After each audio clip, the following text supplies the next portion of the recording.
pursuant to Chapter 2 of the Acts of 2023, an act relative to extending certain COVID-19 measures adopted during this state of emergency signed into law on March 29th, 2023. This meeting will be conducted via remote means and in person, as long as members of the public can easily access the proceedings in real time and participate remotely. Until further notice, this meeting will no longer be broadcast live, but it may be watched when the show is replayed on YouTube. Members of the public who wish to participate in the meeting may do so in the following manner. In person at the Roe Park Meeting Room located on the second floor of Plymouth Town Hall, 26 Court Street, Plymouth, Mass. Note that the occupancy limit of the room may reduce the number of attendees that can be accommodated. You may also do it remotely, simply by using the link that you find on the agenda. You may also send any comment or question that pertains to a current agenda item to publichealth@plymouth-ma.gov. They'll be read on the air and answered by the Board of Health as practical. If time doesn't permit answers during the meeting, responses will be sent by email as soon as possible. So our first item of business today is going to be approval of the minutes from the 22nd of May meeting. Everyone should have received those. Is there any changes or additions to the minutes that you received? I see head shaking no. No. No. Okay, then would someone please make a motion to approve the minutes for the 22nd of May meeting? I so move. Dr. Reed makes the motion. Is there a second? I'll second it. Amy seconds the motion. Is there any further discussion? Okay, and then I'll just call the roll of those who are present. Dr. Reed, Yes. Amy Palmer, Yes. Lorenzo, Yes. Meg just joined us, so can't ask you. Oh. Deb, Yes. myself, yes. So the minutes are approved unanimously.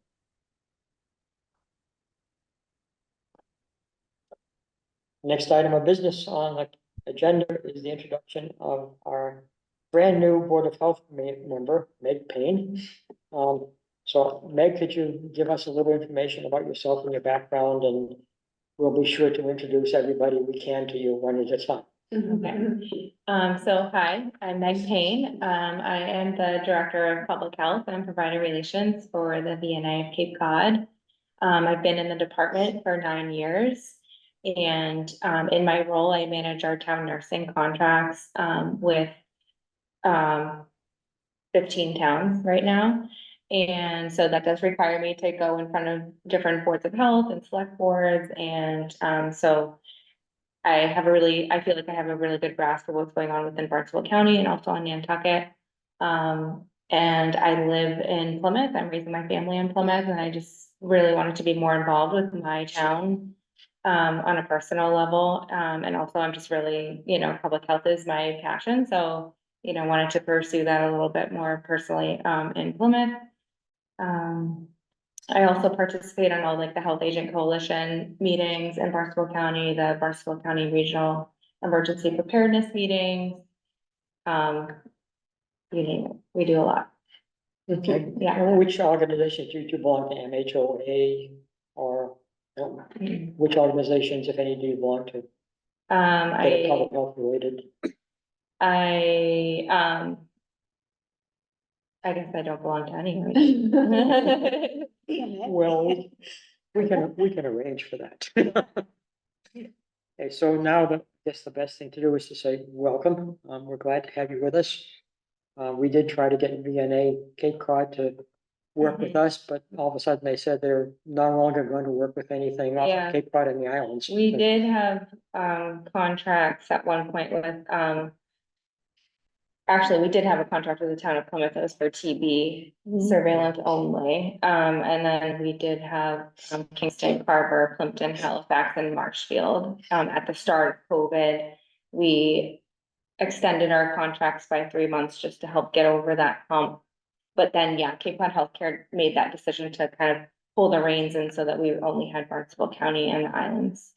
We felt it when you pulled the reins in. Sorry, yeah, trust me, I Not live your here, so it's very near and dear to my So heart. I'm gonna ask everyone one at a time to introduce themselves to you. So we'll start with members of the board. Okay, Amy Dunham Palmer, I've been on the board for 2.5 years, and then I was just reappointed. I had been on the board when I first moved to Plymouth from 2003 to 2008. So, yeah, I've been in Plymouth for 20-something years. I'm the health director for the town of Mansfield. I definitely belong to all the organizations that Barry was mentioning, so feel free to ask questions about it. Yeah, so if you have any questions, definitely let me know. And I have 2 kids that one's in college and the other will be a senior at North this year. I'm Terry Reed and I'm a pediatrician. I used to work at Cape Cod Hospital. I know your name is so familiar. And, yeah, I've been on the board for 3 years. I'm the vice chair. So occasionally when Barry's not here, I will meet. Well, I don't belong to any organization. Oh, We'll get you signed up. I don't feel so bad. We can join together. Lorenzo? Well, welcome, Meg. It's we know each other from Cape Cod Healthcare, but I've been on the board a little over, or just about 2 years, and glad to have you on the board. You will be a valued asset. Thank you. Thanks. Okay, Deb? Hi, I'm Deb Zoner. I'm a registered nurse also, and I actually worked for the VNA of Cape Cod in their telehealth department probably about 10 years ago. Welcome. You're going to be a great asset to the board. Thank you. Thank And I'm Barry Potvin. I have a degree in genetics, professor, retired professor from college, teaching for 36 years at the same place, which I know is unusual these days. I taught public health, epidemiology, genetics, biochemistry, and microbiology, and I was the pre-med advisor. Moved to Cape Cod in 2017, came to Plymouth. Was immediately asking, well, what am I going to do with myself? I can't sit around and just play golf and tennis. So I ended up actually coming to the Board of Health meetings and sitting in the chair, in the benches back there, the only one, listening to what was going on. And learned an awful lot about septic systems, which I didn't know. And eventually, I was recruited to ask to be appointed to the Board of Health. I initially became the vice chair because I was nervous about taking on any responsibilities of the chair when I didn't know enough. But a year later, I became the chair. And a year or 2 later, I'm not sure which. And I've been the chair ever since, and I was just reappointed, as you know, at the same time you were appointed, at the same time Amy was reappointed. So the appointments of 3 years. You'll be with us at least for 3 years. And, I think Chris was a 2-year. Yeah. oh, yours, that's right, we took over for David Golden, right? So yours is a little bit different. We all have to be conscious of open meeting law, issues, various issues with ethics, conflict of interest sort of things. We've never had any problem with any of those in our meetings that I remember. And I think I would remember if anything like those came up. So we usually just, everyone gets along really well. We are very productive. We do a lot of things that previous boards of health didn't used to do. And a lot of it has to do with our interactions, which are really very strong with Karen and her department. Karen? Hi, Karen, Community Director of Public Health for Town of Plymouth. We are part of the Health and Human Services Department. We are a very busy group, but we're a great team. So we have Dana is our admin, Margaret is our health agent, and Rachel Milroy is our health technician. I have lived in Plymouth for 19 years. I'm also very active as a town meeting member. I've been in health department for 11 years, started at 10 hours a week and had no intention of doing anything more than that. But things changed along the way, and the opportunities came up, and so I grew as the department grew. So, but welcome. you. And we're on the first floor. Yeah. So come by anytime you have any questions or anything, we're there, and someone's always there to greet someone at the desk. And as all of us learned very quickly, if you need to know anything about Plymouth or anyone in Plymouth or any business in Plymouth, Karen is the place. Dana? I'm Dan Burke, and I work as the admin in the public health office for 2.5 years. Previously in the building department. Welcome. Thank you. And I guess that's everybody who's here. Yeah, But Margaret Coe dropped in fairly recently just to troubleshoot something for us. And she started off as a inspector technician and is now the health agent. she actually started off as the admin. Oh, she did? Yeah. Before my time. Yeah, so have I. She's been there. Yeah, well, it's an interesting, our department, I started as, we don't even have this position anymore. It was a part-time senior clerk, doesn't even exist anymore in the department, that's how I started. And then moved up, Margaret came in as the admin, and then, went to school, got her degree, and became a health agent. Yeah. And a matter of fact, Lorenzo was in the process of just waiting for his official MPH degree. And Amy already has an MPH degree. So between the nurses and the physicians and the MPHs and me with the PhD, we got a considerable background. We have a lot of alphabet soup. And we use every last letter in it. So it makes life interesting. Our next item of business is to reorganize the Board of Health. So we do this annually after the select board makes appointments and reappointments. And what we have to do is vote for a chair and then subsequently vote for vice chair. And at this point, since I'm the chair, I turn this over every year to Karen to run the election. Well, thank you, Dr. Poppins. So now I'm going to open up the floor for nominations for chair of the Plymouth Board of Health. Do I have any nominations? Yes, Dr. Nominate Reed. Barry. Okay, I'll second that nomination. okay. Do we have any other nominations? Well, looks like no one's hands are up. Okay. So then I'm going to close nominations for the chair of the Plymouth Board of Health. All in favor of electing Dr. Barry Potvin as the chair. Dr. Reed? Yes. Amy? Yes. Lorenzo? Yes. Thank you. Deb? Yes, Deb, Oh, yeah, Deb. Deb although can't I don't vote. know if I can vote, but yes. Yeah, We have 5 members. yeah, okay. So Meg? Oh, yes. Okay. So it is unanimous. So now I will turn the meeting back over to Dr. Potvin as our chair. And my role in this is just to ask for nominations for the vice chair. I nominate Dr. Terry Reed for vice chair. I second the nomination. This sounds like, Ditto. Back after. are there any additional nominations for the vice chair? Hearing none, I'll call the roll. Dr. Reed, you want to abstain? Yes. Okay. Amy? Yes. Meg? Lorenzo? Yes. And I Not guess Deb, you, we can't, you have to vote. myself, yes. And Deb, I guess, is the alternate, Right. so she cannot vote. Well, So I it's say unanimous. yes anyway, yes. Yes, in spirit. Thank you.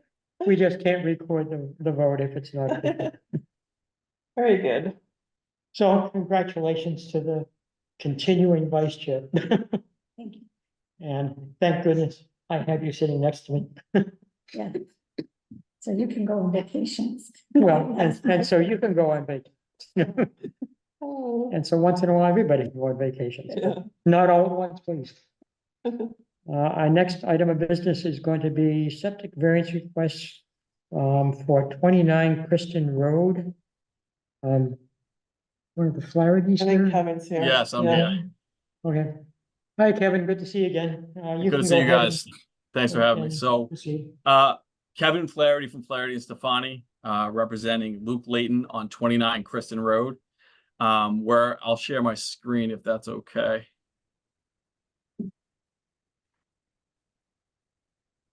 So we are upgrading a system. They recently just bought the house, but has a failed leaching pit and an old 1,000-gallon tank. Kind of the unique aspect of this lot is that it has a 300-foot Eversource utility easement on it, which even though we have 66,000 square feet, it takes a pretty good portion of it. So really what we've been left with is this small portion kind of to the back left of the house to be able to fit the system. So we're asking for local upgrade approval for from 10 feet to 5 feet to the left property line, as well as from 20 feet down to 8 feet from the in-ground pool that they currently have from the water's edge, as well as from 100 feet down to 81 feet from just their private well.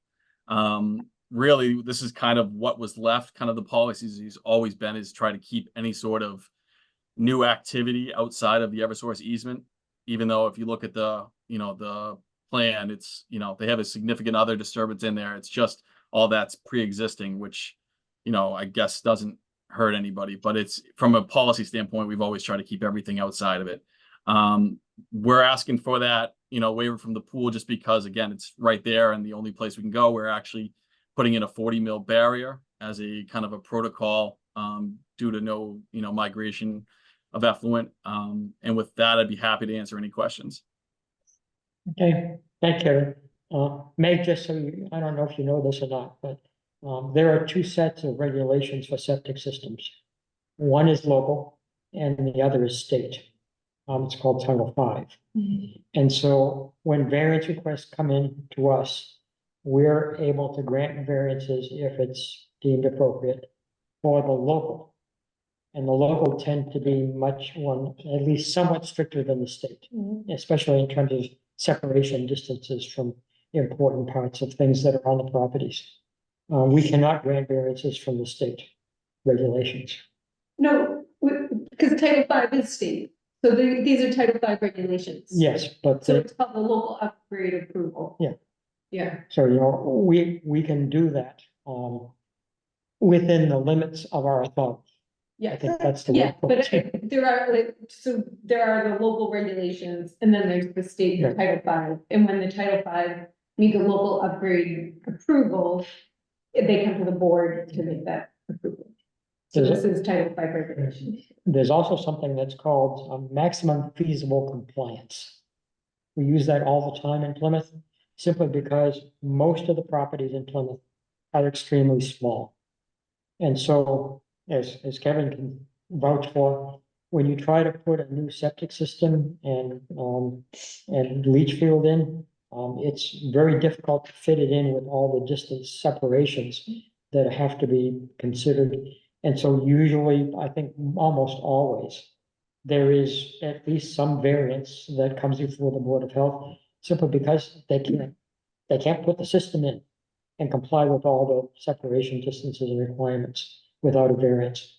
And so they usually come in fairly significant numbers looking for variances so that they can install the systems. Is that pretty accurate, Karen? Absolutely. Yeah.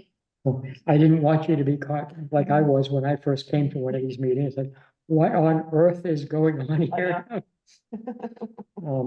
So that's what you need to know, basically. So are there any other questions with regard to this variance from any member of the Board of Health?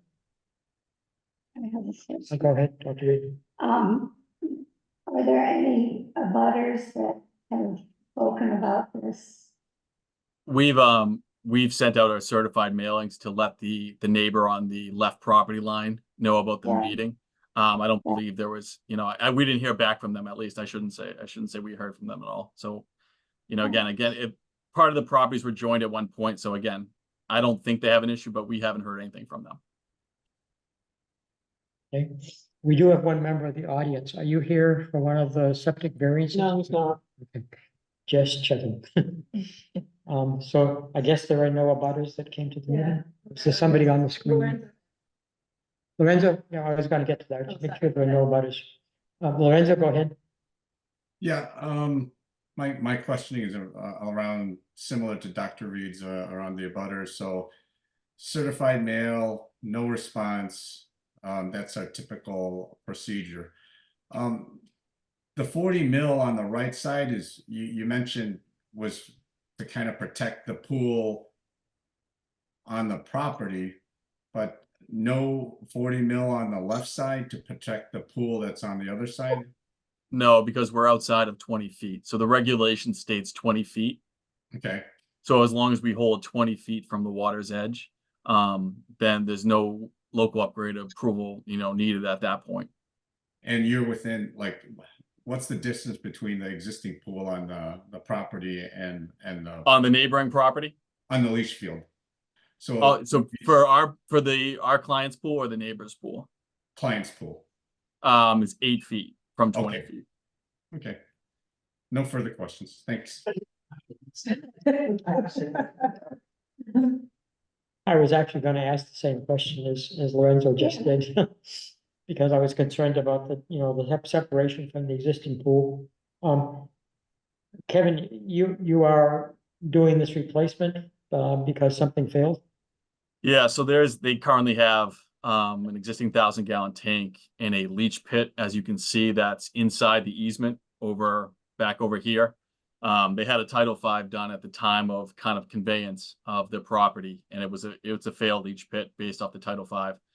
So they had to put a new system in. Okay, we don't often come across leach pits, as opposed to leach fields. Have you seen that very I often? did, there's a lot of leach There's a pits lot. from the eighties. So back in the a lot of the 70s still have leach pits that were there, and again in Plymouth soil and that type of thing, they can last for a long time. Yeah, It's we have just- one at my house and it's from the eighties. It's a 80s too. leach pit. Yeah, I feel like my house was on the tail end of the pits, but you see them a lot because now they're, 40, 50 years old. Yeah. They're starting to- So they're no longer allowed to put in? No, No, you can't put them in. They still could pass a Title V from a Title V inspector standpoint. But again, when you start getting 40 and 50 years old, it's just, the life of it's pretty much done at that point. Yeah, don't remind me. Yeah. Well, not mine as much as I can.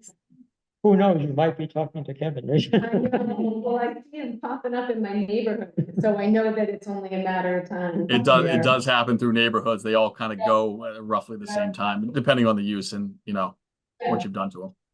Well, my kids know the rules around septic system use. And do you have any other questions for Kevin? No, this is fine, thank you. So ordinarily, we would now ask, actually Karen for the department. She just said that she on her way out, she said department approves. So, Okay. I didn't hear her, she walked out. Yeah, I just said I have to take this call, so. yeah, I did hear the department approves. Okay, so, if there's no other questions, I would ask for a motion, to approve the requested variances. So, Does anyone wish to, second the motion? I'll second. Okay. Is there any further discussion? The only other thing I thought of, Kevin, is that we don't have, well water test results for the locust. No, because the existing leach pit was outside of 100 feet. And the regulation states that if that existing leach leach field is within 100 feet, does it need to be tested? So that's kind of the policy. Okay, My assumption is, Dr. Boffin, is that they tested at the time they bought the house. A lot of banks require it. But again, from a Title V and a repair standpoint, we didn't do it. yeah, just to help you and also any other, customers that you might have, we want to make it known that the state now has a program where you can get free test kits for well water to test it for radon. That's good to know. And they supply the kits free and they actually pay for the lab fees. And all you have to do is call the state and, ask that you would like to receive one. Problem with radon in the well water is that not so much from the drinking, but when you use it and heat it, for a shower or for, cooking purposes, and you get evaporation into the air. If there's radon in the water supply, you could get radon in the atmosphere that you're breathing in. And so most people didn't want to do that because the testing for the labs was much more than the testing for airborne radon. But at least for the moment, the state has a grant. And they'll be more than happy to provide both the test kits. And I think you just take a little vial of water from the well. Right. You send it in and it goes to the lab and the lab bills the state and you get the result. Well, that's good to And know. it's probably it's a very useful health measure. No one wants to be in the position where they're breathing in radon gas, no Right. matter the source. So please let everyone know that, Sure. as you serve other customers. So if there's no further questions or discussion, I'll just call the roll. There's a motion to approve the variances as presented.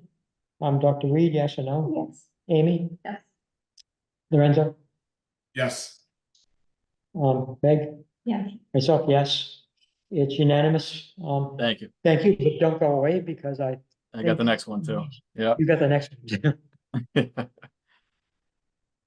So can I go ahead or should I? Yes, Any- proceed. I'm good. All right. So Mhm. just for the record, Kevin Flaherty again from Flaherty and Stefani, representing James DeStefano on 84 Valley Road. I'll bring this one up as well.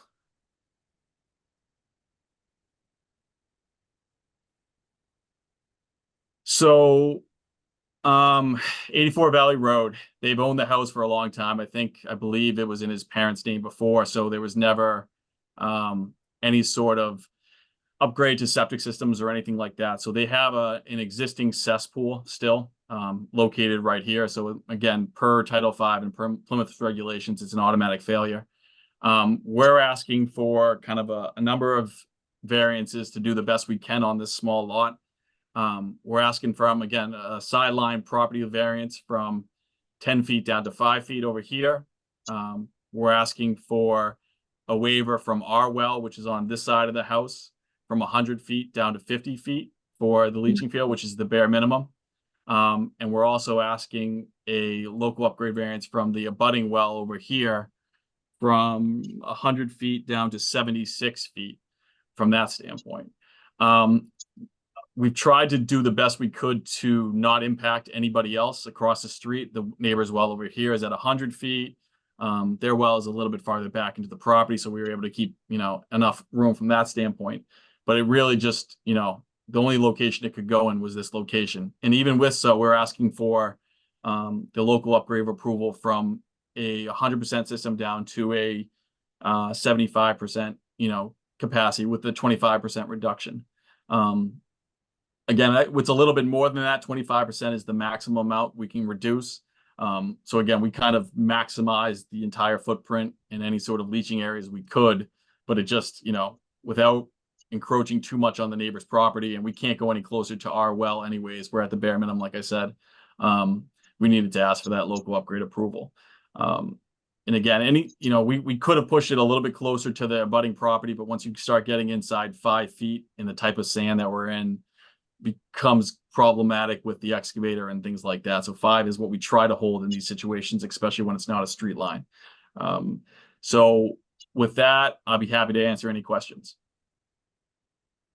I guess I need to know then. I'm sorry, I gotta turn this guy off. And I guess just to add to this too, it's an existing 2-bedroom house. So we did put a 2-bedroom deed restriction on record.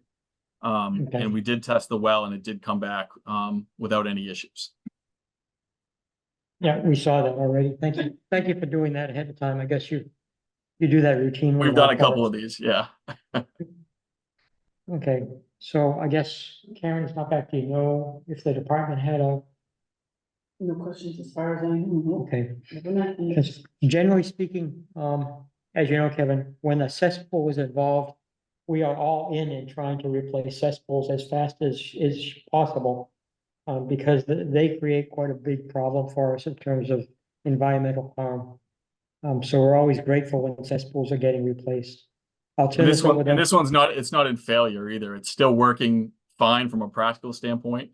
The owners are just trying to be proactive for, future uses as it gets passed on to the next generation or up for sale down the road. yeah. Good thing to do. Are there any questions from Board of Health members? None. I have a question, just for my own education. On your diagram, what does the scalloped area represent? Over this way?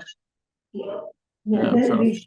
these little scallopy things. I think it's the tree that, no. It's a tree line. Oh, that's a tree. I'm sorry. That's up this Yeah. way. I got you. That's just the existing tree line from our survey. So it's not water. No, it's not water. So it's just a tree line that we picked up to kind of have the contractor be aware of the clearing going a little bit over the edge of the property and that type of thing to give them the full picture. Okay. That's all. Okay. Amy, you said you had no questions? Meg, do you have any questions about this? Lorenzo? Yeah, just some clarification on the drawing. There's, towards the bottom of the drawing, there's this shaded L. What is that? That's a retaining wall. A retaining wall. Okay. Yeah. So again, a lot of that stuff doesn't have to do directly with the septic installation or anything from that standpoint, but it's more of just to give the whole picture of the property and for the contractors to have reference points and that type of thing. Yeah, I'm, with the locus of the wells, kind of coming back from the previous variance of having a test. So if it's well under 100 feet, that's one of the variances you're asking for, right? The 76 foot and then the 50 foot. The 50 foot, right? So if you can't, Title V doesn't allow us to do less than 50, even from our own private well. So at that point, if you start getting into that range, it becomes almost like a tight tank scenario where there's no leaching or anything like that. So, we tried, the existing cesspool is roughly, say, 45 feet, somewhere between that 45 to 50 foot range from our well.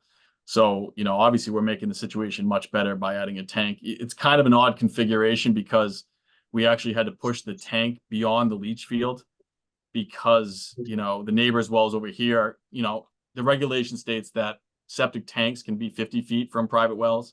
So we actually had to push the tank by the leach field to then pipe back to the leach field to kind of get everybody their separation. So it's a little bit of a unique situation, but when you have a 7,400 square foot lot, it is what it is sometimes. Yeah. No, I hear you, Kevin. It's just from history, public health history, water quality has always been a big thing. And when you're talking about, septic tanks and sewage and things like that, that can, impact that. I'm just, it's more of a question to the board around how do we, does the wells get inspected or tested annually after this goes in? I don't think there's the local regulations that say that. It would have to be local regulations. I don't think there are any. Okay. Yeah, I mean, it's compared to where you had the existing cesspool and, hopefully there's no sickness and all of those kinds of things. This is a step forward, obviously. So, thank you for answering that, Kevin. You're welcome. And Kevin, I noticed that the sodium level was a bit elevated and the pH is a bit acidic, but I think I've seen that many, many times. And I guess it's not of significant concern for the well water. No, they are, like you said, elevated, but it's not based off the well's results and kind of the criteria. I don't think it has any, public safety or health hazards going forward for them. We always recommend, again, when you're this close to a septic system, that they possibly put filtration systems in. I think the owner said he might do that anyways, even before I mentioned it. It's just, it's a recommendation to them, with the idea that it's in their court at least. Yeah, and we obviously recommend the radon testable water as well. Yeah. Which is sure. optional, but it's probably a good idea. Karen, does the department have a recommendation for this? This is for the 84 Valley Road property. Department would recommend approval. Okay. So at this point, I just need a motion to approve the variances as presented. Okay. That's so moved. Dr. Reed makes the motion. Is there a second? Oh, second. Amy seconds the motion. Is there any further discussion?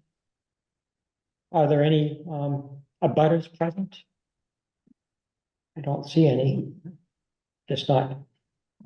So I just call the roll. Once again, Dr. Reed, yes or no? Yes. Amy, yes or no? Yeah. Yeah, Meg, yes. yes or no? Lorenzo, yes or no? Yes. Myself, yes. It's unanimous.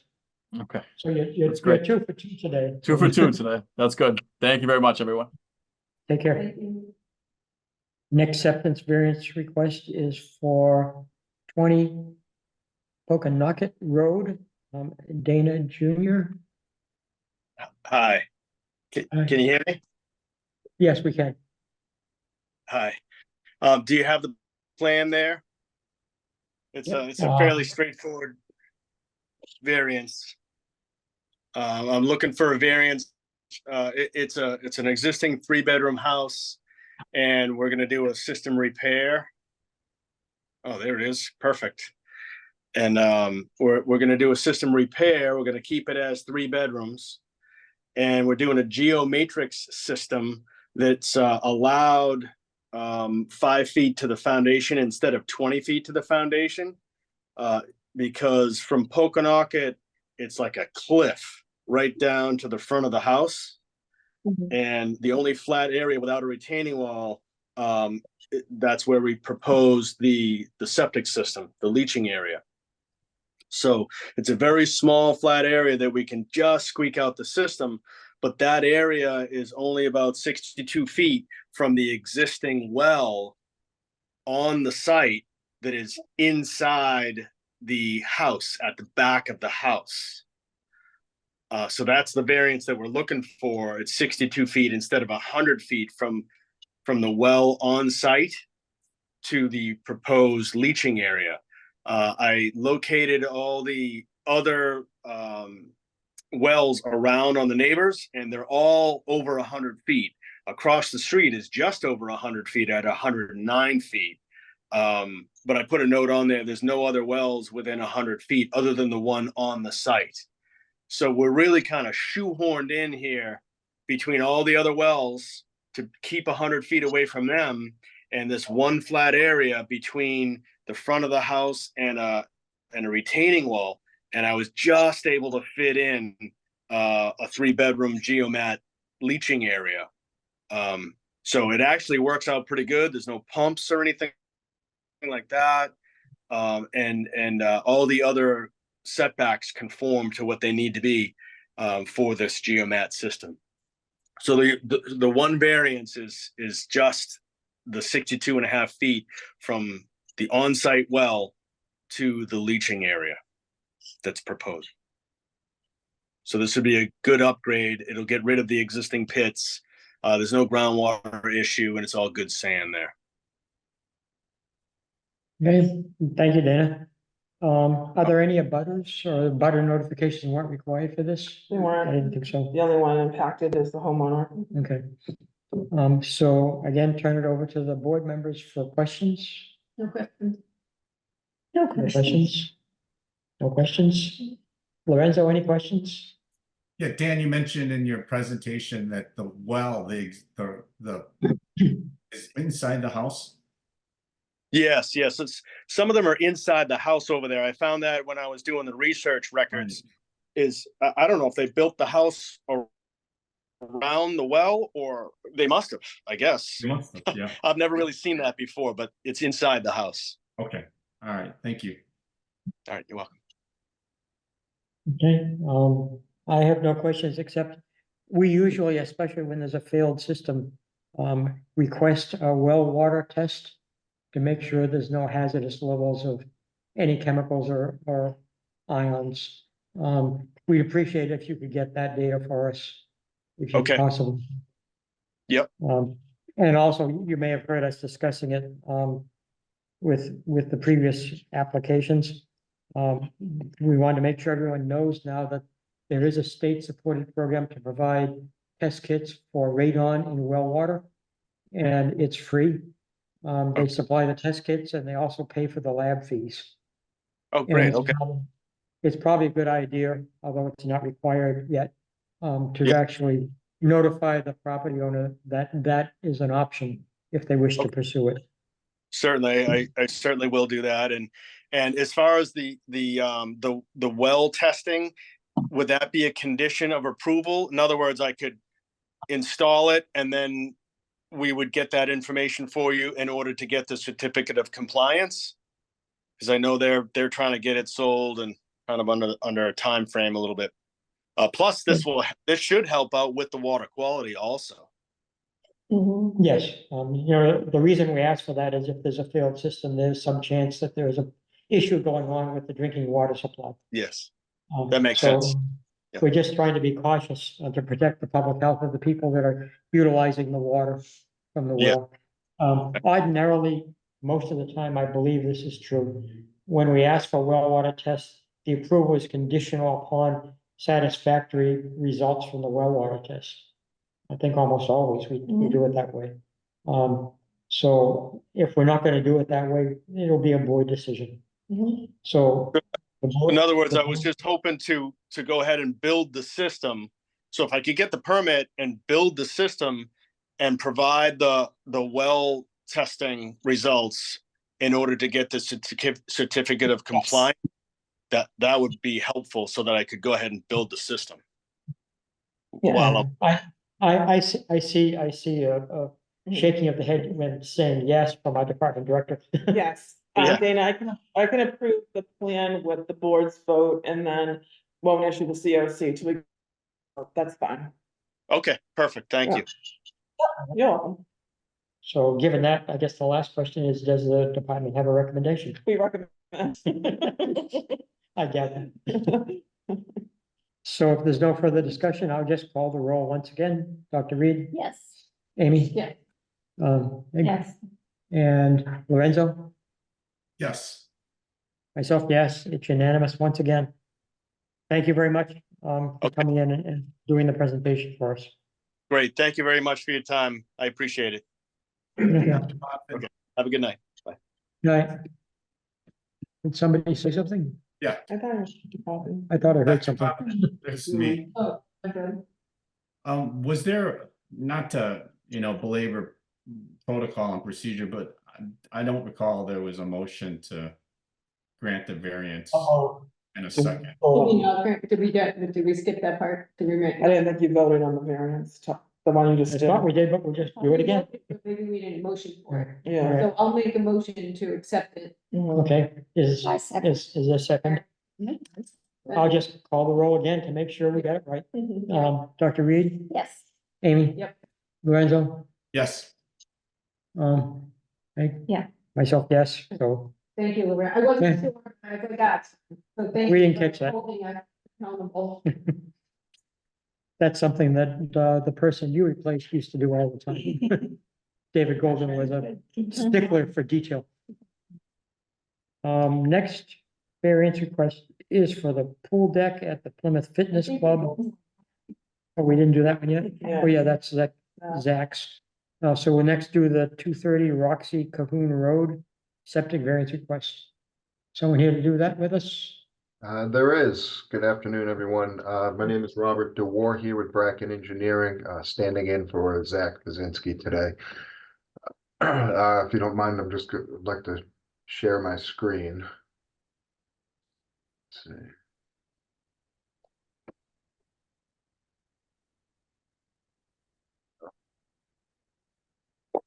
All right, we have a small parcel here on the western side of Great Heron Pond, 230 Roxy Cahoon. This is the parcel right here. You can see it's kind of an odd shape. I'm just going to bring the plan up real quick.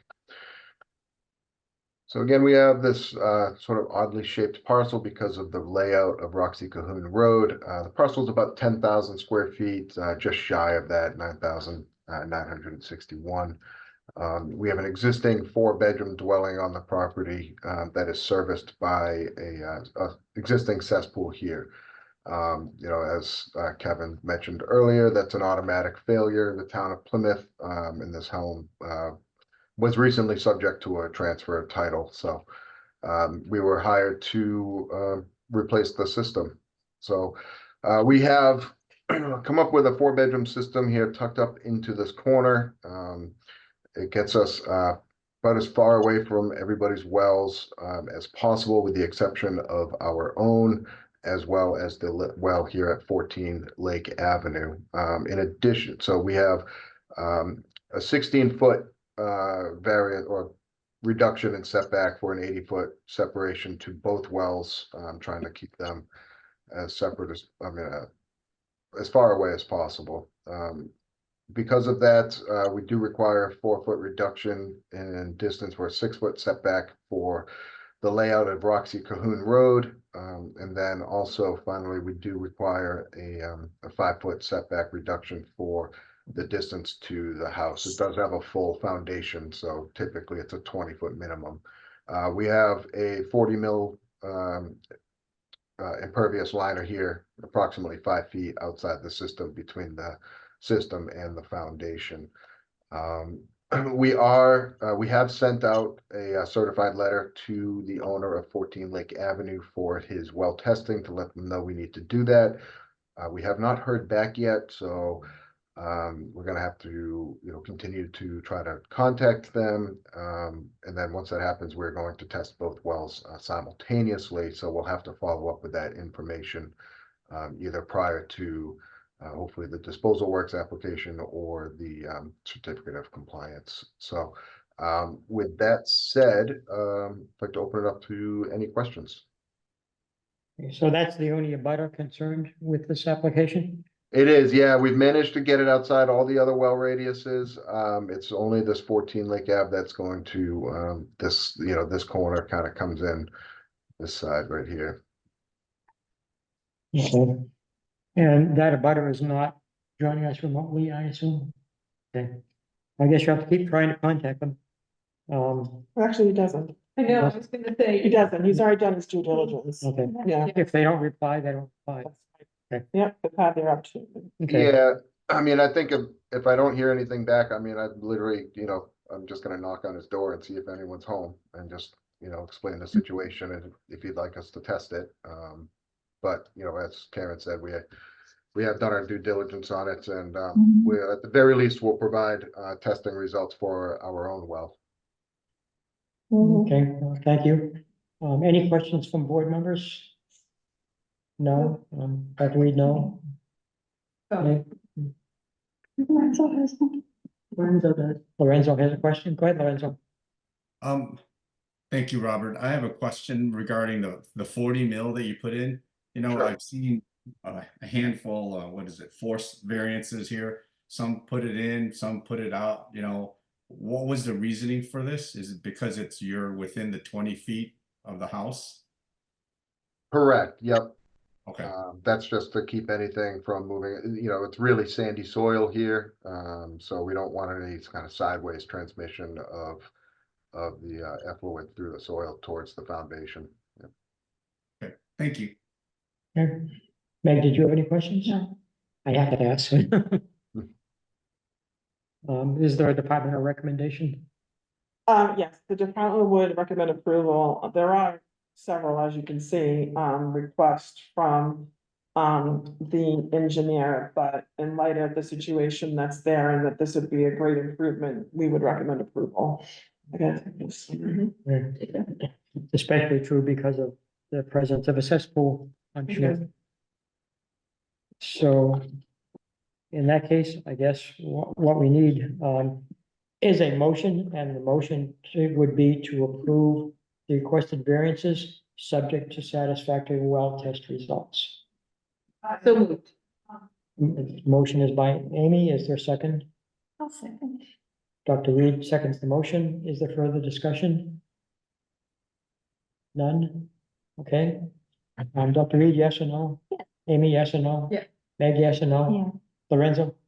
Yes. Myself, yes, it's unanimous. Thank you very Thank you much. for coming in. Please let us know as soon as possible about the well test results. We will. Appreciate it. Thank you. The next variance request is from Plymouth Fitness.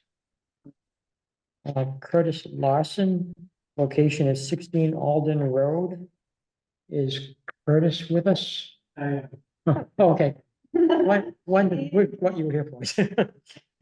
Would you could need to approach, the center table because this is being transmitted through this owl device. Yeah, Yeah. You can have a seat. I apologize for not having electronic plans, but I did have Thank you. here, and I guess my apologies to them. Plymouth Fitness is in the process of applying for a building permit for a remodeling of our 40-year-old pool. We are planning to replace the roof structure. We are also going to be replacing the deck and remodeling the locker rooms. We are not touching the pool structure itself, the actual pool walls or any part of the pool, just everything around it. Just from a proactive approach to maintenance and preventative maintenance issues with the roof and decking, and the locker rooms just aren't suitable to our use now with the volume of children that we're going through there with swim lessons. So in going through the process of application, met with Karen and just made aware of that the pool is not in compliance with a 4-foot deck area at one end of the pool. So that's the variance we're looking for. We've operated the pool for 40 years and feel that it's perfectly safe. We do have safety protocols in place, and it is accessible. I put in there the dimensions, 3 feet by 3.5 inches. And there's actually a ledge there that brings it out to 3 feet, 11.5 inches. So the cost of filling in that pool would be cost prohibitive for us to proceed with the project. So that's. I have, and I wish Karen was here. I don't think there's something about pool variances, because I've come across it at work, and it was something the state had to approve pool variances. And local boards of health weren't, so I know, I'm like, I apologize, because I'm trying to, I'm assuming has anybody else been to the pool? I'm sure that's. Sorry, I feel like it's one of those things, and then I'm also like, wait a minute, I think it's changed. And I'm trying to remember what it was, and I feel bad because I know Karen's busy, but let me see. Yeah, in our brief meeting with Karen, just I see Karen's hand on the door, so she's returning. All right, maybe she remembered, I'm trying. She's going the other way. It came across my desk at once, and I'm trying to remember, so let me go to 46. Sorry, let me read what it says. While we're waiting, is the pool guarded? no, It's not. no. So it's just posted for, Okay, so it does say variances may be granted only as follows. The Board of Health may vary the application of any provisions with respect to any particular case when, in its opinion, the enforcement thereof would do manifest injustice, and the applicant has proved that the same degree of protection required under 435 can be achieved without strict application of the particular provision. Every request for a variance shall be made in writing and shall state the specific variance sought and the reasons therefore. Any variance granted by the Board of Health shall be in writing. Any denial of a variance shall also be in writing and shall contain a brief statement of the reasons for the denial. A copy of each variance shall be conspicuously posted. So is this all that we have for the? I can approve this on my own. So what I'm doing here is a courtesy, is letting the board take a look at it as well. I would strongly recommend you approve. okay. Thank you, Karen. Yep. Glad you got back in time. There's a lot going on for you today, I guess. There is a deer, it appears, in our parking garage, In the garage. which is wreaking havoc as we speak, so. Cars. Oh, good to know. Yeah, my car is in the garage. Is it? I was trying to figure out, there's a window that looks at the garage so I can see if it's still in there or not. But I couldn't like get my bearings. Oh, wow. Yeah. Anyway, here we are at the pool. It's not pertaining to the pool variance request. So, is there any other questions? Yeah, I mean, I definitely think, I don't does say, you know, I'm just reading what the law says about the board and everything being made in writing. I'm not sure why. That's. Well, you received the request in writing. Mhm. We don't have a copy of that, but Mhm. we have the plan. Well, I think anytime something comes here, it's already been in writing. Mhm. That's why we share the things with you. Yeah, so it's in writing. Okay. Any other questions? I guess my question would be if the applicant has proved the same degree of protection required. With the existing, With the. width of the pool deck. Basically, the law says you need to prove that this is as safe as if you were meeting the. Mhm. So, and from our end of it, in operating the pool for 40 years, we've been certifying our staff in CPR and first aid and being able to train them with that. We've had no issues with it, and don't see, I personally walk through there every day in that space. It's not dangerous to walk. And you say it's 3 feet, 3.5 inches, or 3 feet and 11.5. I'm sorry, what was it? How was that that So you the were saying? pool, yeah, it's a good question, because it's hard to explain it, I can use a visual. If this were the pool, here's a deck here, Mhm. and the deck comes, and then it comes down 8 inches, so there's actually 3 Okay. feet, 11 inches that you have access to before you hit the water. Okay. Okay. And my only concern was, I assume, what are the ages of the children that are using the pool? And are they under constant supervision? Yes, when we have swim lessons and do a very big swim lesson program there. They're with certified instructors all the time. And they're from infant 6 months up to any age at that point. And are there children that come to the pool to swim outside of the lessons? Only with parent supervision. Okay. We're gotten really wary of that. We've seen too many cases Yeah. where parents are not providing enough supervision and something happens. So we understand and trust us, It's a concern for you. Yeah. Yeah. Okay, any other questions, Dr. Reed? Meg? No. So would there be a way to like put anything along that side to prevent people from falling in? Or not? Any type of like gate type thing or cone or, yeah. Yeah, I mean, It doesn't, yeah. I'm No, it- just thinking. Yeah, I understand. Very seldom, if at all, is there anybody back there other than the staff person to open and close a window. There's really no need. The pool, lab swimming the classes, so there's plenty of deck space around. And there's not really any crossover, but yes, there could be some type of what you would call blockage or whatever. That would be fairly easy for us. Yeah, Yeah. and it wouldn't hinder.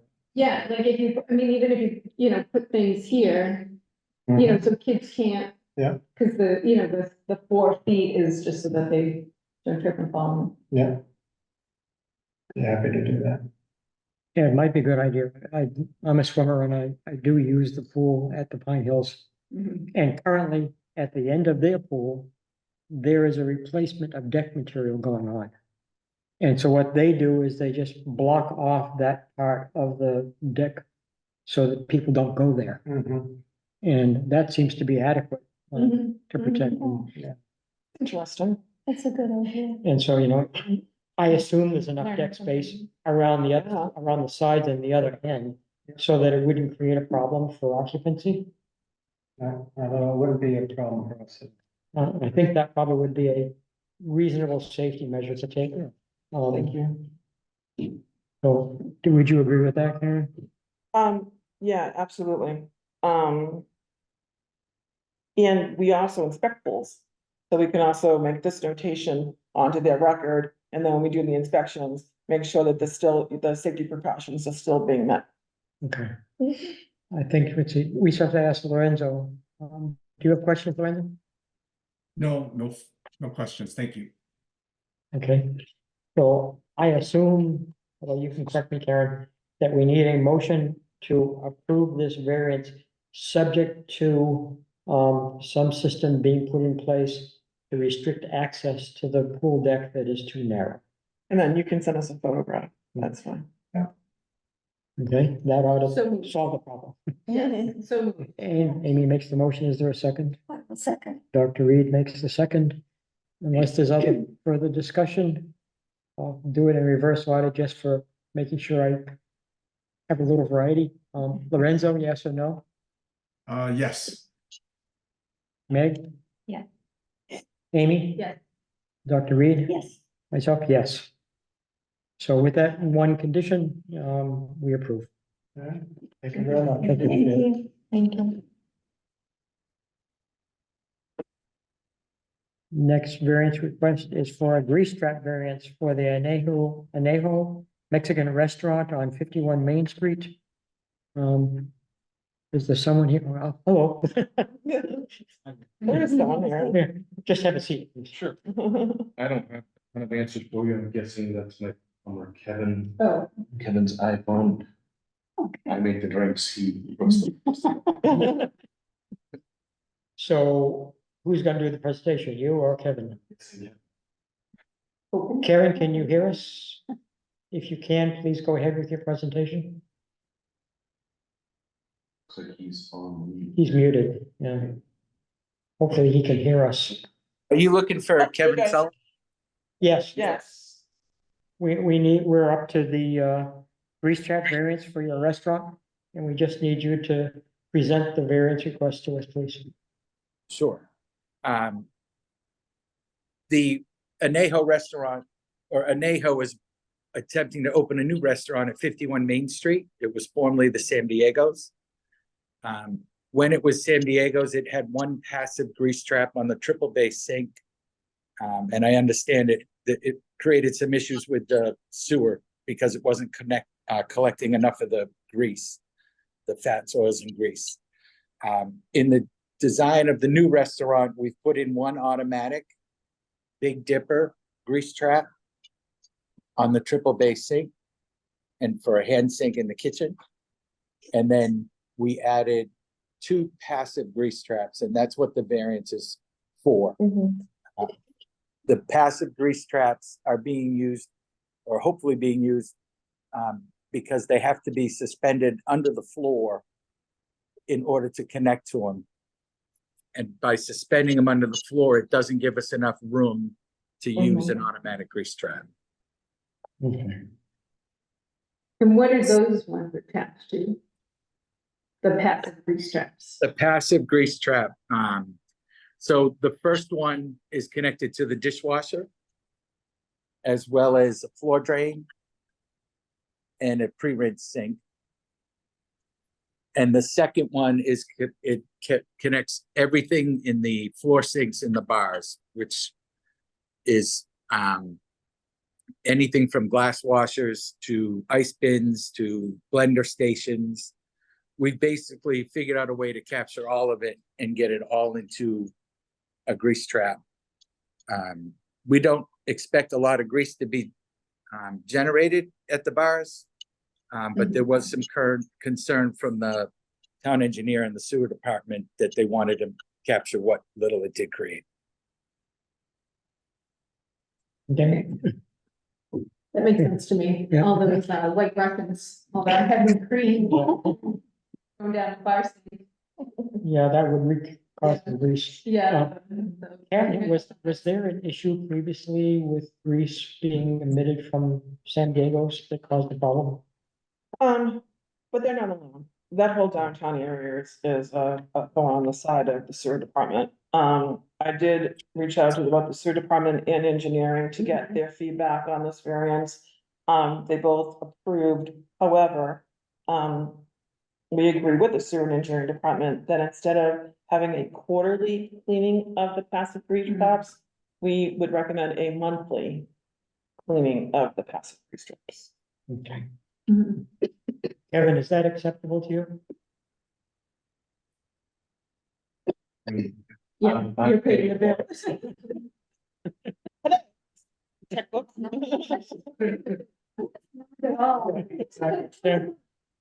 But that is acceptable to you. How you feel about that?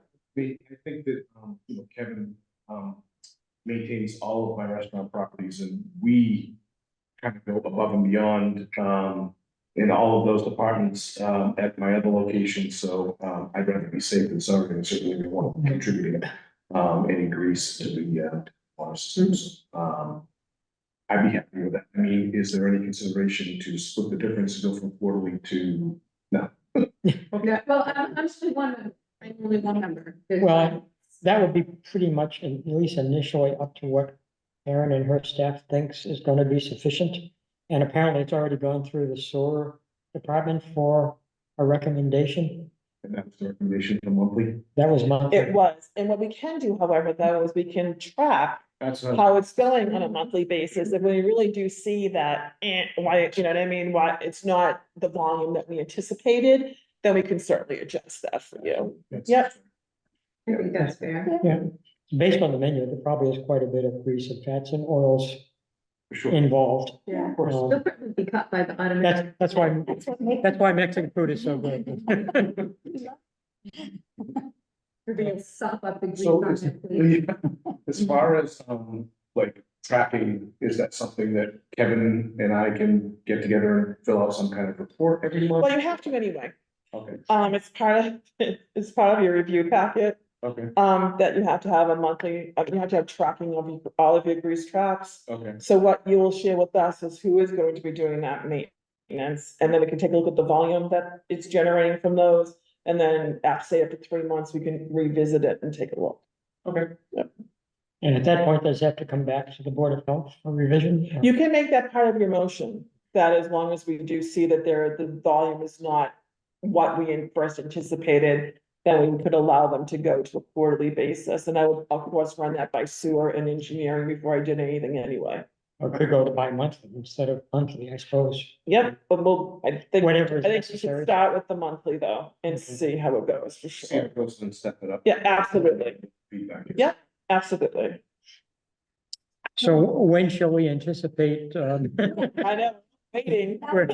we're anxiously, With this hurdle cleared, I think we're in Okay. pretty good shape. I will make a motion to Couple accept weeks. this variance as written with the monthly pumping as recommended by sewer engineering and health department to be reevaluated at the by the department, by the department. yes.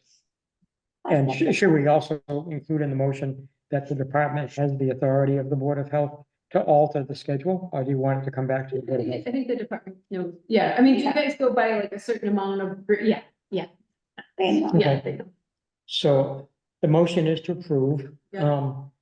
As written. subject to the change to the inspection initially to be on a monthly basis, Mhm.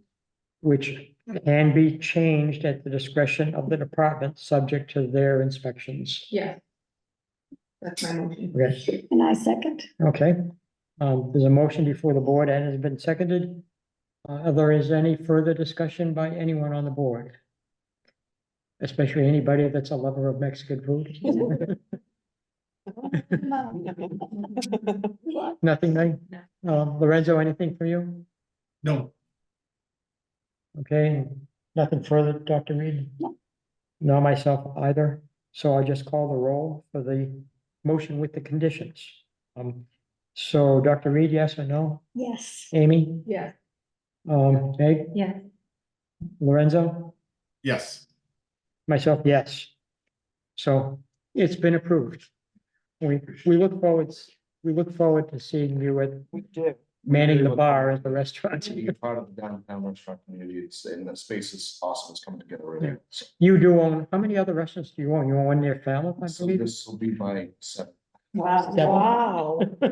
So there's two other Anejo locations. We have a location called Taco Blanca, which is a quick service version of Anejo. And then I have a pizza restaurant, a takeout pizza restaurant, and a fine dining bistro in Austin. Wow. Welcome. I'm crazy. Well, welcome to Plymouth. Say it again. Have a date. So I think 3 weeks is something that we're gonna push for, but you know, we've got a lot of staff training in our other locations, which is one advantage that we have, but we still have to kind of piece together the rest of it. And get it going, so. What's the name of the restaurant in Oysterville? 5 Base Bistro, and then the pizza restaurant is Crisp. Very nice. Yeah, Yes. over the bridge.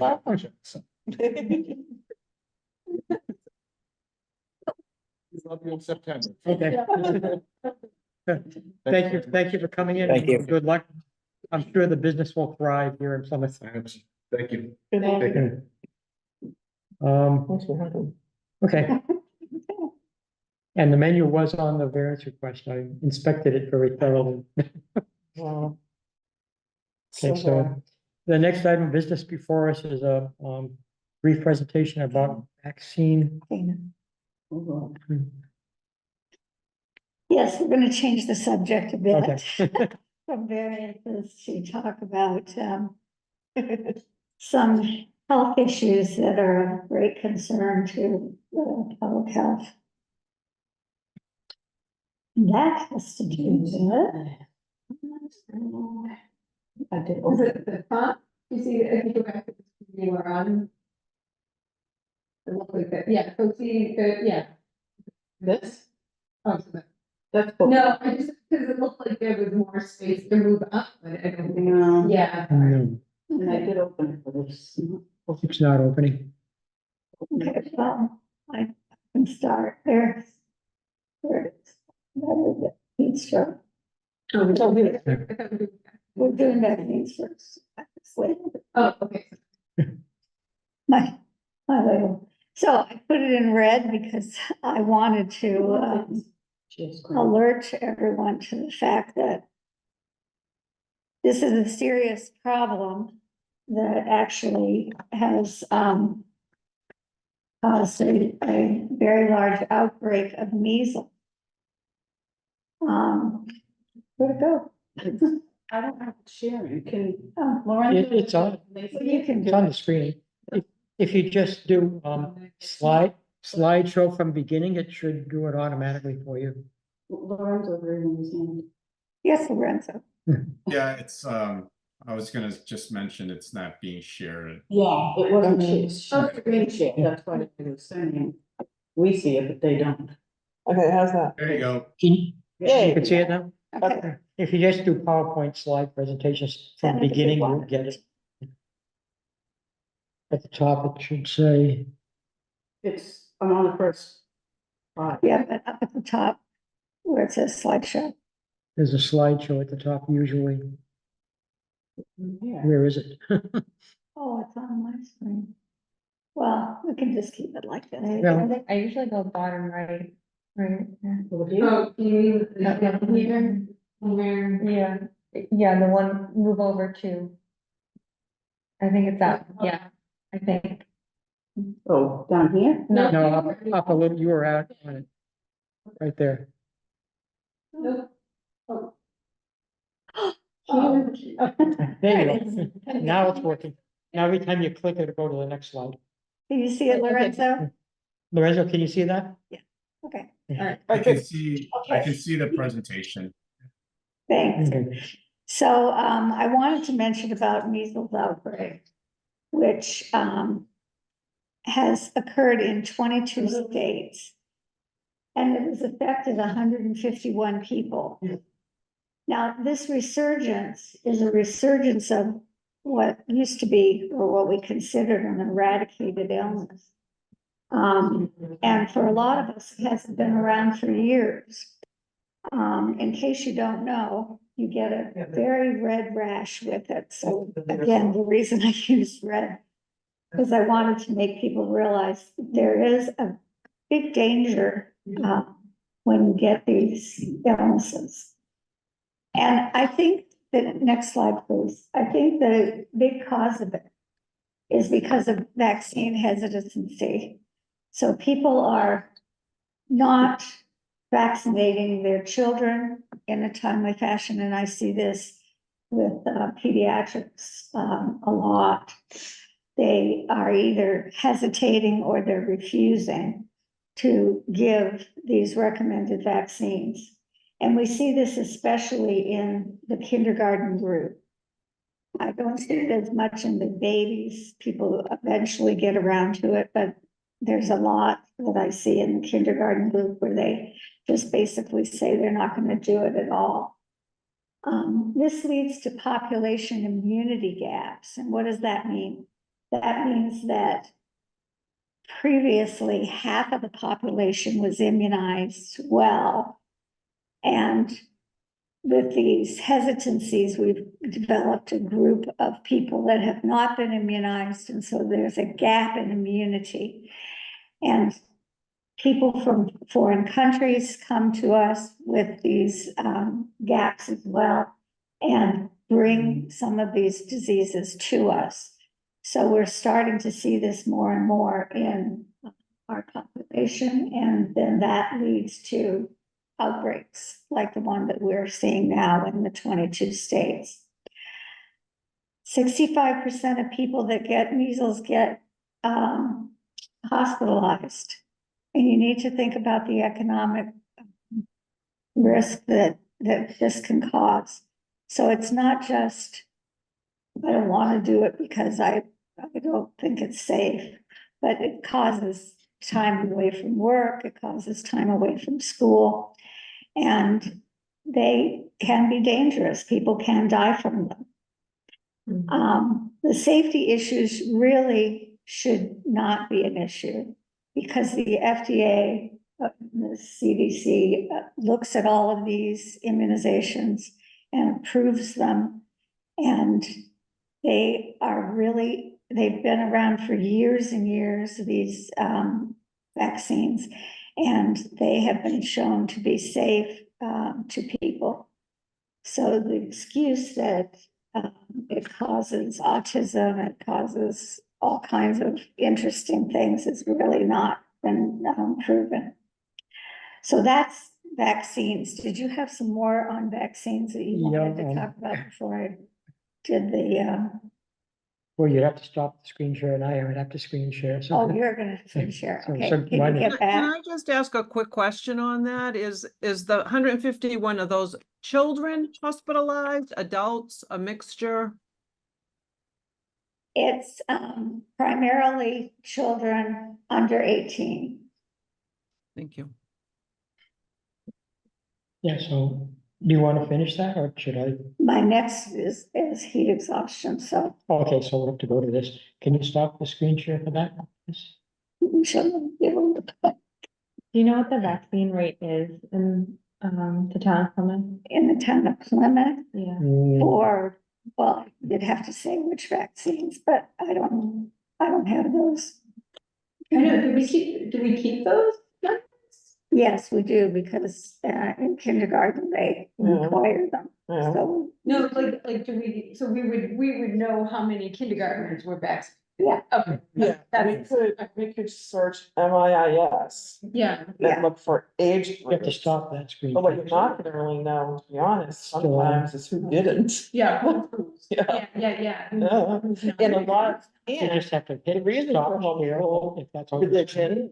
religion, and also, It's because of that, exactly, so you can Yeah. maybe assume, yeah, but then at some point they say, okay, I'm not gonna homeschool anymore, it's a little more advanced for me or whatever, and so now, Right. here you go to school. and those are the kids that are Yep. the I'll gappers. stop the share of that this for the moment. are causing Maybe I'll problems cause with the other kids. complications. Do you only have to submit your vaccine records for your kids when they're in, do we have to do it every, I don't think we have to do it every year, do we? No. Okay, I'm like trying to remember.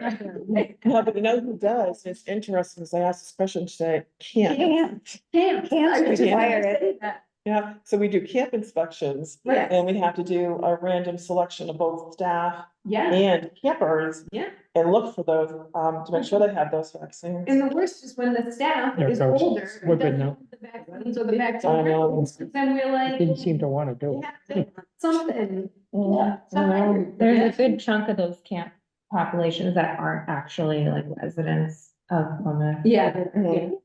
which might be why they're a little bit more rigid. Yeah, the camp law says that you have to have the vaccine in the. Yeah.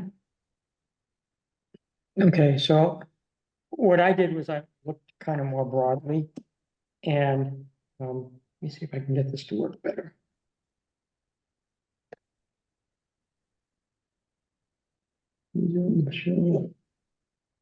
There it goes. So I looked more broadly at this because I was quite concerned And on this slide, you can see what's going on with several different infections that are respiratory, not measles, but they do have COVID, which is the orange. And also influenza, which is blue, and RSV, which is the red. And if you notice way over here on the far right-hand side, there is something going on again with COVID. Is this in Massachusetts or national? National. This is national. So this is the national level. And the other's going down, but you can see that even this year, or a little bit earlier than that, starting, if you look at the blue, which is influenza, there was a seasonal peak. It looks like the seasonal peak was a little bit later this year than usually is the case. And there was also significant peaks of the other two diseases as well. So I wanted to Can you go back to that slide, because I want to also make a comment about see if I can. Yeah, I can. the fact that it was so low between.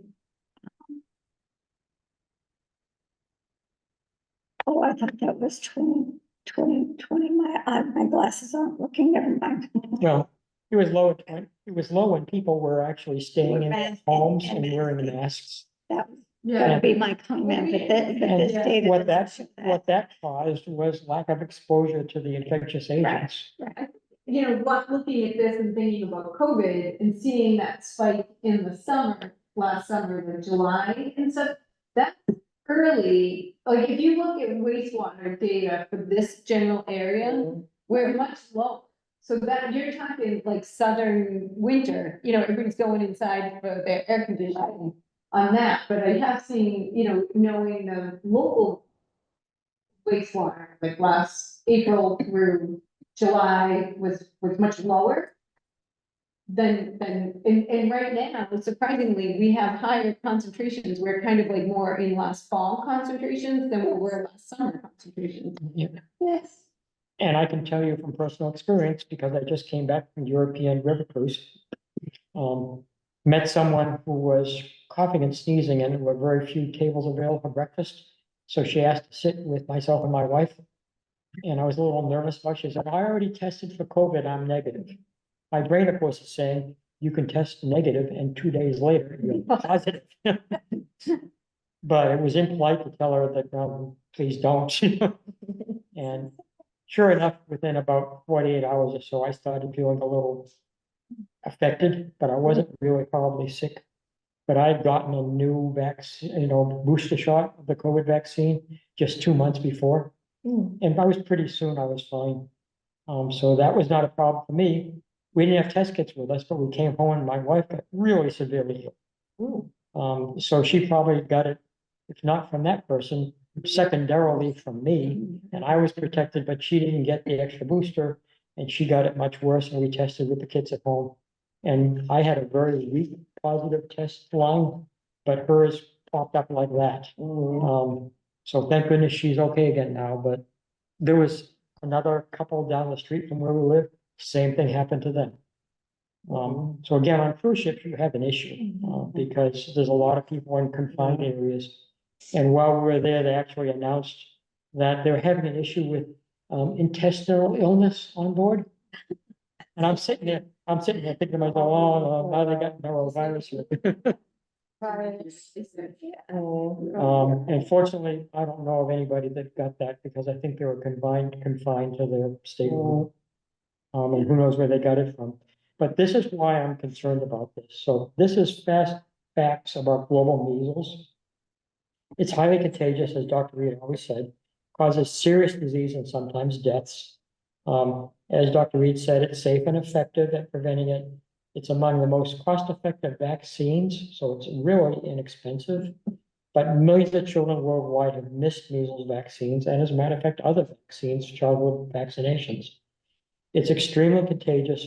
One person can cause a dozen other people to become infected if communities are not fully vaccinated, and it can cross borders and cause outbreaks. And following years of decline, in 2022, measles cases increased by 18% and deaths by 43% globally. That's 21 to 22. Nearly 33 million children missed at least one saving like measles vaccine dose. It's kind of astonishing that that's happening. It can cause pneumonia, encephalitis, brain inflammation, loss of sight and hearing, and death. So this is one serious problem. And it's also been found that this kind of thing happening is concentrated in areas where elderly people are living, or people living in low and middle income countries are at the highest risks for complications and deaths. And then if you look at prevention, notice that this vaccine costs about $2 per child. And the coverage has to be at least 95%. That's called herd immunity. In this country, for a number of years, there was virtually no measles cases because the vaccination rate was high. But recently, that's gone down below the 95%. And so now we're seeing measles cases. So the vaccines have been used safely for 50 years. And the vaccines are estimated to have saved 57 million lives worldwide. So this is not just a small thing. This is really important. Here you see that during the last school year, not this one, but the last one, vaccination coverage among kindergarten children remained at 93% for all these childhood vaccinations. MMR is the measles vaccine, also mumps and rubella. DTaP, I believe, is diphtheria, tetanus, and pertussis. Correct me if I'm wrong. Polio, VAR stands for, basically it's chickenpox. It's named after the virus that causes it. And those have gone down. And so now they're seeing that we're lower than 95%. And there's concern for our kindergarten students. And this is causing things to remain below the healthy people 2030 target of 95% for the third year in a row. Coverage for all 4 vaccines declined in a majority of states, but there's variation from state to state. And so the CDC has launched a program to try to get this back to 95% at a minimum. And they're doing back to school campaigns, and they're going to jurisdictions to get routine coverage back at pre-pandemic levels. But we have a problem with exemptions for vaccines. So overall percentage of children that have exemptions for every reason has increased from 2.6% in the 21-22 school year to 3% in the next year. That's the highest exemption rate ever reported in the United States. Percentage of children with an exemption has increased in 40 of the 50 states. In order to achieve this, exemptions cannot exceed 5% if you want to get to 95% coverage. So that's a big problem. And even if all non-exempt kindergartners were vaccinated up from 4 states in 2021, there'd still be a problem. National coverage is 93.1%, most recently for kindergartners who are at risk for measles infections. So That just brings me back to Meg's question. I wonder how much is in Plymouth. don't know. Yeah. I can find data for states, and I did. So this is changes in percentage of kindergartners exempt from 1 or more vaccinations by jurisdiction. And if you see the bars on the left, that means that the percentage that are exempt has gone down. There's 4 states where it went down: Connecticut, Georgia, Maine, and North Dakota, and I guess California. There's a few states where it's unchanged, and all the others, including Massachusetts, the number of exemptions, the percent of exemptions has gone up. Do you have the numbers of how many kids have the exemptions? I don't think they put that data on this graph, but if you go down to the very bottom, I assume there must be, if I try to scroll it, it just flips to the next slide. But it's still a problem. So there's just a few things. I should add that there's been news reports lately that the courts, in reviewing religious exemption for vaccination of children for school, has decided that they would go along with Connecticut's decision to no longer provide religious exemptions. They were sued, of course. And, the Supreme Court ruled that, if it's the Connecticut Supreme Court or the national, probably the Connecticut Supreme Court, has ruled in favor of removing the religious exemptions under the argument that there is no religion that actually prohibits vaccinations. Interesting. It just doesn't exist. Yeah. So that's something to consider. I'm gonna stop the screen share there for a moment to find out if anyone has questions about any of this. There's a lot more information about it, but there's population, immunity problems because of vaccine hesitancy. There's problems because of everyone being protected with masks for at least a couple of years, probably on and off during COVID pandemic. And it's causing outbreaks again that should not be existing. Any questions? Now to go on to, Yeah, now how we hot talk it's outside. heat illnesses. Um, and that little dog gets hot. Don't leave them in cars, it's deadly. The next one. Oh, this was more.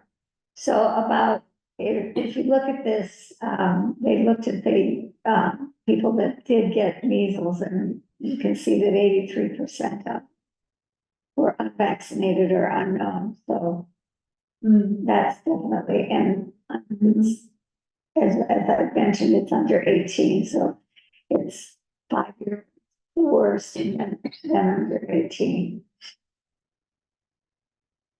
Okay, so let's talk about heat, because it's very hot right now, and I want people to start thinking about it. There's two different things that can happen. You can get heat exhaustion, and this is what I want you to really learn about and think about. The signs and symptoms of heat exhaustion, because the next step, you're gonna be calling 911. So these people are gonna sweat a lot, or they're gonna get cool and clammy. So if they were sweating and now all of a sudden they're getting pale and clammy, their pulse is gonna be fast but weak.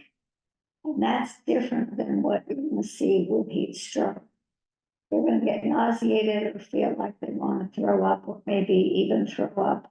If you have muscle cramps, weakness, dizziness, headaches, any of those things, fainting, those are signs that you have heat exhaustion. And then the next slide. Yeah, I have one question about that before you go on. Are these symptoms something which is continuous, or do they come and go? No, they should be continuous. Okay. Except for the vomiting. So what can you do for a first aid for heat exhaustion?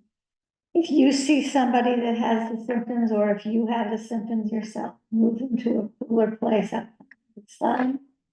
Remove their clothing if you can, or at least loosen it so that they're getting some air circulating on their body. Cool themselves with a cool, wet cloth, or take some ice and put it on their wrists. That isn't on there, but that's on here. And bathe in some cool water. Take sips of water, don't gulp water, because if you're already feeling nauseated, that's gonna start the vomiting. So you wanna take sips of water, and preferably water with electrolytes in it, so Gatorade, Pedialyte, rather than just plain water. Lorenzo has his hand up. Yes, Lorenzo? Yeah, I don't know if it's happening for anybody watching, but you're stuck on slide 1. Oh. I could Oh. see the small slides on the left up to slide 4, but it looks like you're just stuck on slide 1 presenting. You probably have to go back to slideshow again. I did. Or then I was. How many more are there? Just one, or two, Okay, Yeah, there's, all because they're running out of time. yeah. They were under the gun more than ever now because Yes, Yeah, 6 o'clock, we get chased out, no matter what. let's do, historical is coming in. the next thing has to do with heat stroke. Heat stroke is when you get your, actually, your internal temperature gets up to 104. So, it's, pretty dangerous, and you will definitely pass out. Your heart rate will now, instead of being weak, it will be pounding, but it'll start getting low, and you'll definitely vomit, and you will no longer sweat. So the thing that you want to do for those people is you've got to call 911 right away if you see any of those symptoms. Don't just wait around while you're waiting for 911 to come. Click that thing down on the bottom right, you did before. You can bring, yeah, you can bring the person into the shade, put the person in a cool bath or, water on to kind of cool them down. You don't want to try and have them, eat, because they're just gonna throw up. Go to the next one.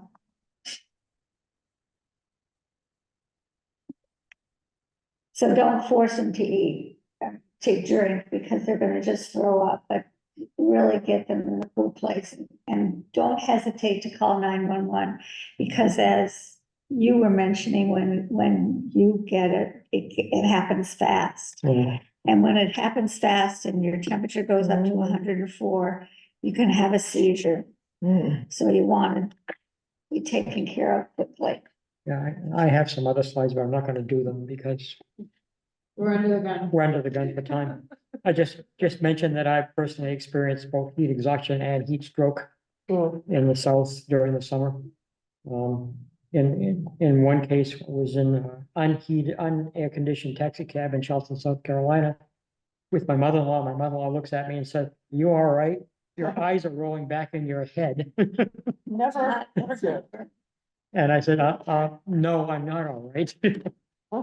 But I was, recovered from that after I got out of the unheated, air conditioned taxi cab. And then during a lovely excursion at Fort Polk, Louisiana, courtesy of the US Army in the summer, I actually lost consciousness. I passed out. I woke up and I'd been dragged under a tree and they're throwing buckets of water on They me. were doing the right thing. They were. So, been there, done that. That's why I live up here in New England. And I don't like going to the south. So I'm also gonna skip over the Holtec whistleblower letter and do it next time. Simply because it's gonna take a little while, and suffice it to say that Holtec was found to be doing some things that negatively impacted the health and safety and even lives of their workers here at the Pilgrim Nuclear Plant. But I'll leave that for the moment. If we have any time at the end, we'll come back to it.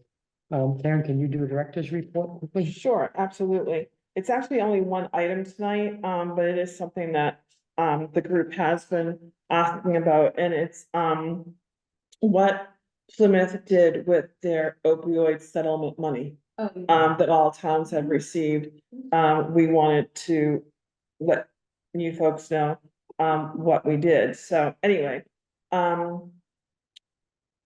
the first thing we did with the Plymouth Department of Health, but also Health and Human Services, created what's called the Plymouth Addiction Response and Improvement Strategy Effort, which is Plymouth Arise, IRISE. It is the town's coordinated response to the local opioid substance use epidemic and the opioid settlement reached by the state of Massachusetts. And the funds were distributed, through all towns. So what is Plymouth Arise and what are we hoping to do with that? Well, we came up with the name because it stands for Plymouth Addiction Response and Improvement Strategies Effort. And on January 2024, HHS, which is Health and Human Services, held 2 well-attended community meetings for Plymouth residents and local community partners. Individuals, families, and community stakeholders were invited to attend these open forums and share how the opioid epidemic has impacted them, as well as share their ideas and recommendations for how to invest that opioid settlement that was received from Plymouth. Then On February 1st, 2024, HHS issued a request for proposals, or RFP, that called for Plymouth serving nonprofit government entities to propose I can't say the word, opioid service enhancement projects for individuals and families in accordance with the settlement requirements. Proposals were then evaluated and scored by an independent RFP review committee comprised of volunteer, community-based subject matter experts. And we were very excited to announce that our 5 grantees include Bay State Community Services, Brockton Area Multi-Services, Inc., also known as BMZ to some people, I think they might be familiar with that acronym. High Point Treatment Center, the Plymouth Public Schools, and To the Moon and Back. HHS looks forward to issuing further updates and recognizing Plymouth Arise grantees at a formal ceremony in May 2024, which did indeed happen at the Mayflower House here in Plymouth, which was well attended by both local, state, and federal representatives from Health and Human Services. And each of the 5 grantee groups were there and had a chance to meet everyone and talk about what they plan to do with the money. To the Moon and Back was actually also recognized on a piece on Channel 5. I don't know if you had a chance to look at it, but I can actually send it out to everybody. Channel 5 News was there and they actually did a follow-up with To the Moon and Back. To the Moon and Back deals with children who were born with opioid problems. Obviously a nonprofit here in Plymouth, but also non-funded. They've always done volunteer work. This will be the first time they're able to actually hire an employee, a full-time employee who will help that program grow. So this is how we're utilizing the money here in Plymouth to really help our Plymouth residents. So we're very excited about the 5. The 5 has to meet certain criteria. There'll be part of a group that will be watched through HHS to make sure they're reaching the criteria, or do they need assistance in meeting the criteria so that we make sure that it's a success. So I just wanted to share that with everybody because it's really, really exciting. We were really thrilled that we were able to do this, that people were so responsive to it. And the 5 groups that obtain the money, how it's really going to impact them. That's it. Thank you, Karen. So next item, just chairperson's announcements, but I don't really have anything I have to state. But I do have one thing I have to do under new old business, actually 2 things. The first one is just a housekeeping sort of thing, which I had no idea was going to happen, but it did. So we have to do something about it as soon as I find the right.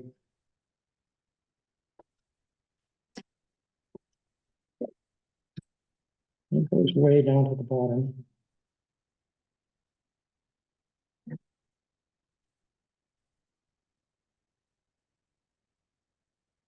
See if I can get this to show up bigger.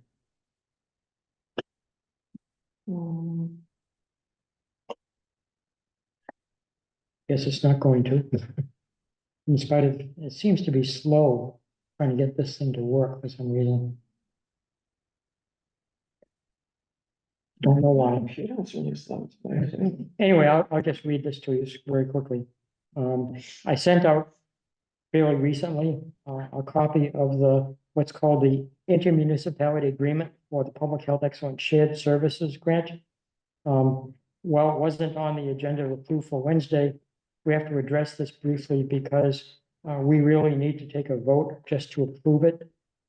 Because it has to be in place by fiscal year 25, which is July 1. And this only came to my attention after Linda Reardon, the grant coordinator, apparently found out from Derek Brandisi, the town manager, that there was a small problem because the select board actually voted on a version of the IMA before the additions of some suggestions from Greg Carbo, Town Council for Carver, Duxbury, and Plimpton were inserted. So those were inserted. All the other towns voted on that and approved it, both their select boards and their boards of health. And then we found out that, whoops, this really should have gone back to the Plymouth Select Board and the Board of Health, again, because it was altered. The other thing that was altered was simply the effective date. Because effectively, there was a deadline of January 31st for the IMA to be submitted to the state. And it became pretty clear that we pushed and pushed and pushed to try to get it done in time, that it wasn't going to happen. And the last town that agreed to it and sent in their signature page actually didn't do it until April. 2 towns did that. So obviously the effective date had to be changed. So for those of you who had a chance to look that over, it's already approved by 5 towns officially. The previous version was actually approved by the select board and by myself for the Board of Health. I just need a motion to be made by the Board of Health and eventually by the select board that you approve of the version of the intermunicipality agreement that was previously approved by all the 5 towns. Is there a second? I'll second. Is there any discussions or questions? Okay, I just call the roll then. I don't know if you had a chance to read that. I did read it and I agree, yeah. So you agree, yes? Lorenzo, yes or no? Yes. Amy? Yeah. And Dr. Reed and myself, yes. So please record that the version of the IMA, which was already sent into the state, because of the fact that it was changed between Plymouth reviewing it and the other towns reviewing it, was now approved in its final version by the Plymouth Board of Health. So that should solve the problem. It was kind of a surprise that came out of the blue to me. So Yeah. it happens. I mean, I took responsibility for that because I should have known if you change something, even though it wasn't very substantial. And it's already been voted on before you change it, it's got to go back to the people who voted on it to approve it again. So that's done. We have a small amount of time left. And if Betty is still with us. So Betty, at this point, you expressed your interest in making a statement before the Board of Health. Please know that based on what you said last time, it didn't sound like your complaint was something that the Board of Health usually has responsibility for. It's not in our purview. Sounded like it was inspectional services and the department. But you wish to speak, so please go ahead, but keep in mind that we have at best about 8 minutes left before we have to ask for adjournment. Well, I promise I won't take 8 minutes. But actually there is some confusion because inspectional services says Board of Health says inspectional services. But I just want to give a brief synopsis of what's going on. I tried to come in here, last month. I've communicated with Karen a couple times. I'm extremely frustrated. We have a vent pipe that was placed next door. The vent was directed directly to my deck.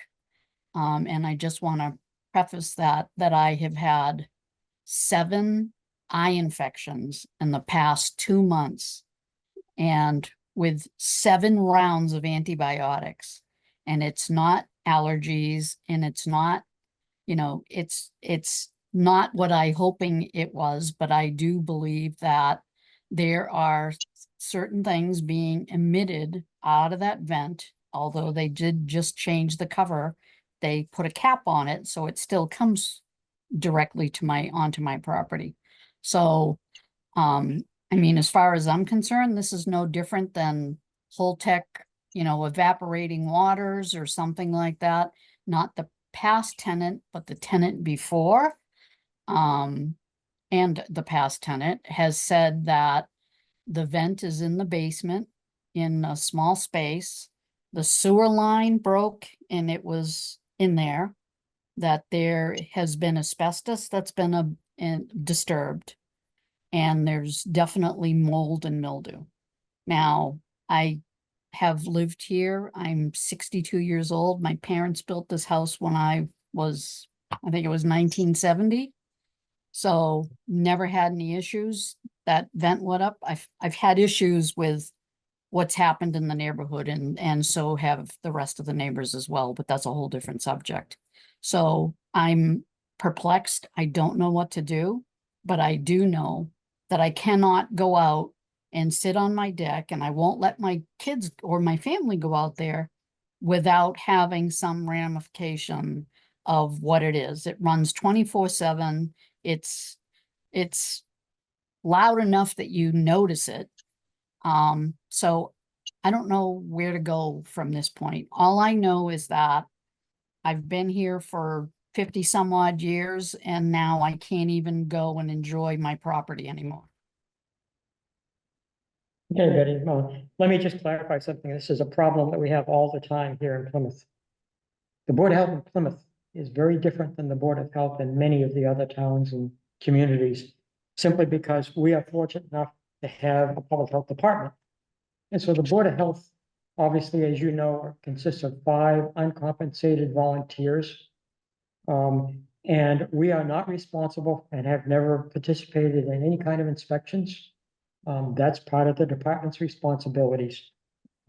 So it's misunderstood a lot because we are unique. Most towns are much smaller than ours. And because we are bigger and actually have the department, permitting and a bunch of other administrative things and inspections are all in the purview of the department. And the Board of Health doesn't even see complaints for that because they flow in through the complaint file that's actually maintained on the department website. So that's why I was sort of hesitant to get involved in this, because I don't think it's within the responsibilities of the Board of Health. And I'm pretty sure it's not. Also, you have to keep in mind that, yes, we understand that this you feel is having an adverse effect upon your health, but keep in mind that what Holtec is doing, and I guess it probably affects you because you live down near White House Beach too, doesn't just affect one person, it affects thousands of people. And of course, public health means we have to do what we can to protect large numbers of people. Obviously, in that case, the department can't do any inspections. I mean, it's a state issue. But it does drastically affect the public health of people in not only Plymouth, but in surrounding communities as well. And I think Karen wanted to respond also to the situation. Karen? Yeah, so Betty, you and I had a conversation about this as well, but I just wanted to let the board know what's happening in the department. On June 17th, 2024, Erica Correa, who is the owner of the house that's in question, 19 Diamond Street, did receive an order from me. And the order was an air pollution violation, which caused or contributed to a condition of air pollution by using an exhaust stack head, which does not allow for pollutants to discharge vertically upward in order to allow for proper dispersal. That is indeed a violation of 310 CMR 7.01 and 310 CMR 7.09, section I.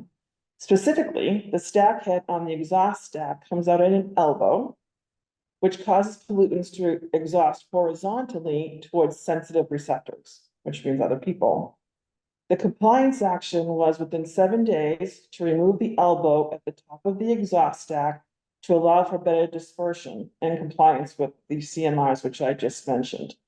So that's happened. The elbow was removed. There is indeed a cap on it. The cap was actually part of inspectional services request because it has to do with the rain. That had nothing to do with the health department, that had to do with inspectional services. A couple of the other concerns, Betty, I'd like just you to know that the basement itself has been encapsulated, meaning it's been, yes, those things have indeed happened. There was a septic leak. There may be asbestos because of the age of the house, but the basement was encapsulated, meaning it was covered, meaning that's not going into the air, it's actually covered up. So unless someone actually went physically into that area and ripped all the things down and just, change what it is and then brought it out to the air, that would definitely be an issue. So I just want to And I bring those believe couple that of did things. happen. And I don't want to take your time because I know you guys are right at the end. Karen, we can have this conversation offline. Yeah. If that's better. Or I mean, I appreciate, I appreciate the time that you guys took to listen to it, but I mean, it isn't just me. It also is going into the neighborhood. And I believe that it was encapsulated after it was disturbed, and that pump is right there. So, but that's, like I said, that's a conversation that we can have offline if it's not under the purview of the Board of Health. Okay. I'm quite certain that it is not. Although, yes, Board of Health in other towns probably would be, saying that, oh, that's within our purview. But that's not the case here in Plymouth. At this point, we have no choice but waiting outside. Would someone make a motion to adjourn? Is there a second? Thank A you. second. Okay, I have to call the roll for that too. Lorenzo, yes or no? Yes. Meg? Yeah. Amy? Yep. Dr. Reed? Yes. Myself, yes. The meeting is officially adjourned at 5:59 PM.